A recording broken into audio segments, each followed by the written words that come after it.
আসসালামু আলাইকুম, সবাই কেমন আছেন? আশা করছি সবাই খুব ভালো আছেন। আলহামদুলিল্লাহ, আমিও খুব ভালো আছি। আজকে ভিডিওটা আমি এই ফুলটা দিয়ে শুরু করলাম। আমি এখন যাব দুপুরে রান্না করতে।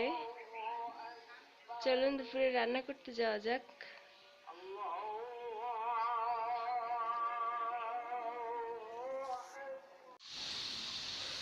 আমি এখন দুপুরে রান্না করতে চলে আসলাম। আজকে দুপুরে রান্না করব কলার ঠোর আর পোয়া মাছ মাখা মাখা রান্না করব। আমি এখানে কড়াইতে কলার ঠোর বসিয়ে দিব, সেজন্য কড়াইতে মশলা দিয়ে দিলাম। মশলা দিলাম পেঁয়াজ বাটা, রসুন বাটা আর একটু জিরে বাটা, হলুদ গুঁড়ো, মরিচ গুঁড়ো আছে, তারপর পরিমাণ মতো লবণ। আর এখানে আমি নারিকেল বাটা দিয়ে দিলাম। চিংড়ি মাছ দিয়ে ভালোভাবে কষিয়ে নিব। আমার কষানো শেষ, আমি এখন থোরটা দিয়ে দিব। থোর দিয়ে ভালোভাবে কষিয়ে নিব। এখন আমি থোরটা দিয়ে দিলাম।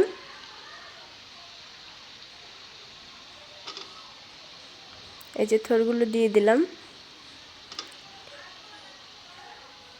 আমরা এটাকে আমাদের ভাষায় থোর বলি, আপনারা কে কী বলেন জানি না। আমরা এটাকে কলার থোর বলি।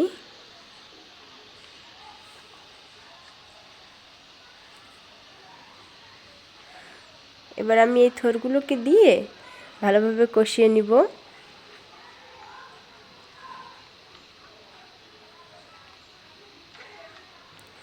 আর এই থোরটা এইভাবে রান্না করলে খেতে অনেক মজা হয়।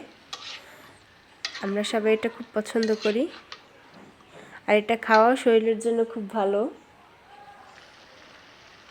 আমার থোরটা কষানো শেষ, আমি এখন এতে পরিমাণ মতো ঝোল দিয়ে দিব।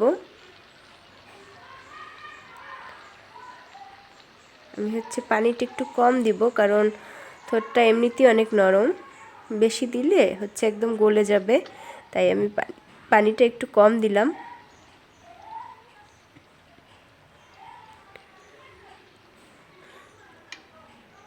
ভালোভাবে নেড়ে চেড়ে এবার ঢাকনা দিয়ে ঢেকে দিব।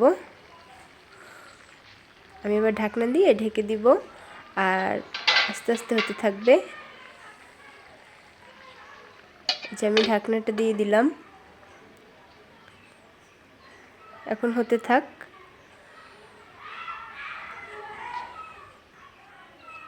আর এই পোয়া মাছ, আমি এটাকে মাখা মাখা রান্না করব। অল্প করে মাছ নিলাম, কারণ বাসায় আমি আর আমার হাজবেন্ড দুজন। আমার শ্বশুর শাশুড়ি একটু বাইরে ঘুরতে গেছে, আর আমরা দুজন বাসায়, তাই আমি একটু কম রান্না করতেছি। আর আপনাদের আমার গাছে একটা ফুল দেখাই। এটা একটা কলি, ফুটবে, এখনো ফোটেনি, আজকেই ফুটবে। আর আমার ভিডিওটা আমি এখানেই শেষ করতেছি। সবাই ভালো থাকবেন, সুস্থ থাকবেন। অবশ্যই মারুফ হাসান ব্লগসের সাথে থাকবেন। আমার চ্যানেলটা অবশ্যই অবশ্যই অবশ্যই সাবস্ক্রাইব করবেন। লাইক, কমেন্ট, শেয়ার অবশ্যই করবেন। আর আমাদের জন্য দোয়া করবেন। বাই বাই, আল্লাহ হাফিজ, টাটা, সি ইউ।